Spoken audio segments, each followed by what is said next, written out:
Bagi Anda, mahasiswa yang aktif berorganisasi dan mengikuti kepanitiaan di kampus, pernahkah Anda menyadari bahwa istilah seperti steering committee, fundraising, hingga live report jauh lebih sering diucapkan dibandingkan padanan bahasa Indonesianya?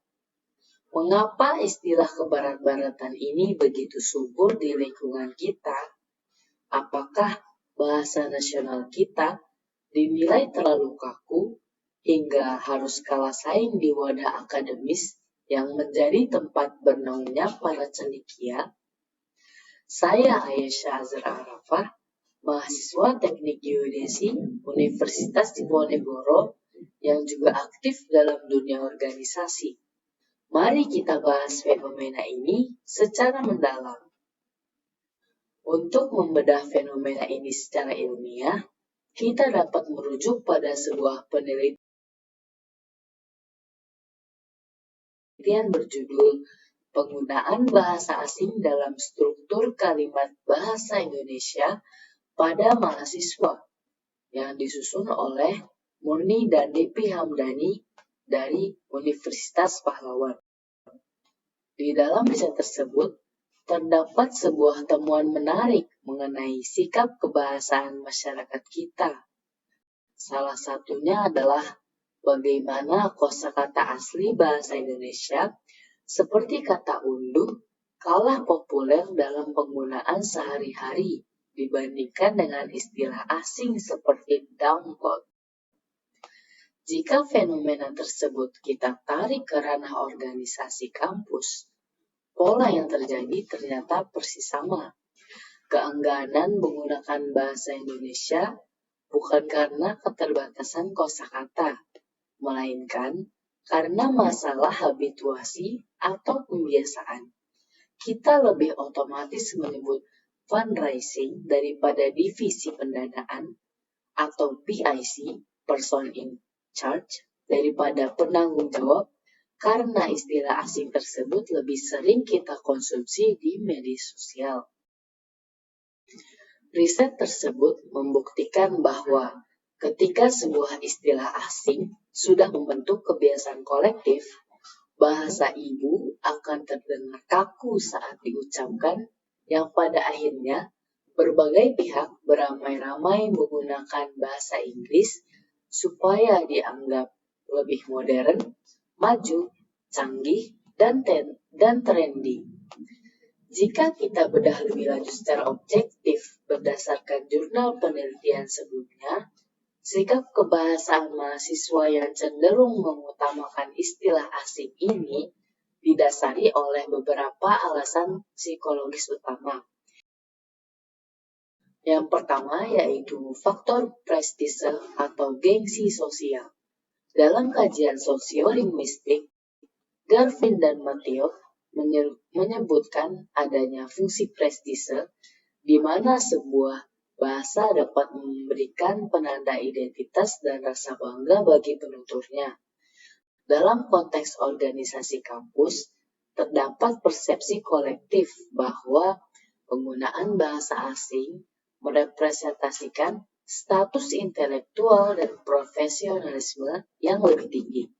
Mahasiswa secara psikologis merasa bahwa proposal kegiatan yang mencantumkan istilah sponsorship package memiliki nilai tawar yang lebih berbobot dan menjual saat diajukan ke pihak eksternal dibandingkan jika menggunakan frasa paket penggalangan dana. Kedua, sikap bahasa kolektif. Faktor ini berkaitan dengan bagaimana mahasiswa menilai bahasanya sendiri. Jurnal tersebut menunjukkan adanya bias psikologis di mana ragam bahasa Indonesia sering dipersepsikan secara keliru sebagai bahasa yang kaku, terlalu formal, atau bahkan kurang dinamis untuk digunakan dalam ranah koordinasi kreatif di luar jam perkuliahan. Akibatnya, mahasiswa mencari alternatif bahasa lain yang dianggap lebih fleksibel. Ketiga, tuntutan modernitas. Sebagai kelompok masyarakat yang berada di garda depan perkembangan zaman, mahasiswa memiliki dorongan psikologis untuk selalu menyelaraskan diri dengan tren global. Penggunaan istilah kebaratan dalam kepanitiaan dianggap sebagai salah satu bentuk adaptasi modern agar kegiatan yang mereka rancang tidak dinilai tertinggal atau kuno oleh audiens sesama generasi muda.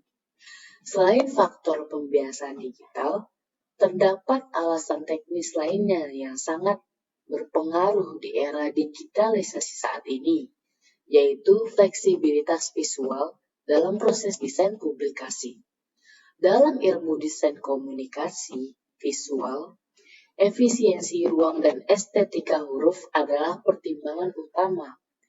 Istilah dalam bahasa Inggris seringkali jauh lebih ringkas dan memiliki jumlah suku kata yang lebih sedikit dibandingkan padanannya dalam bahasa Indonesia. Sebagai contoh, pada postingan ini, frasa open regist jika diterjemahkan secara resmi menjadi pendaftaran terbuka. Bagi seorang perancang grafis mahasiswa, penggunaan kalimat bahasa Indonesia yang terlalu panjang tersebut dinilai dapat memadati ruang desain poster dan mengurangi nilai estetika minimalis modern yang sedang tren.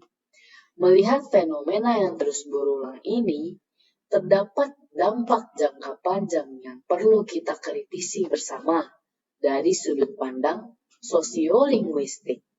Di antaranya, erosi identitas akademis. Dalam teori pergeseran bahasa, sebuah bahasa akan kehilangan kekuatan ilmiahnya jika penuturnya enggan menggunakannya di institusi formal.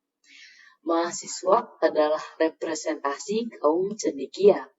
Jika di lingkungan universitas, kita justru meminggirkan bahasa sendiri dalam aktivitas organisasi, maka kewibawaan bahasa Indonesia sebagai ilmu pengetahuan akan terkikis di masa depan.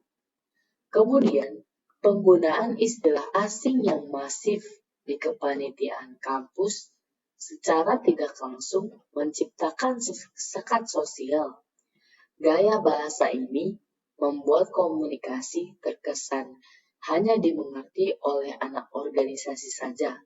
Dampaknya, mahasiswa lain di luar organisasi atau masyarakat awam yang sebenarnya ingin ikut mendukung acara kita malah menjadi bingung dan merasa asing karena tidak paham istilah-istilah tersebut.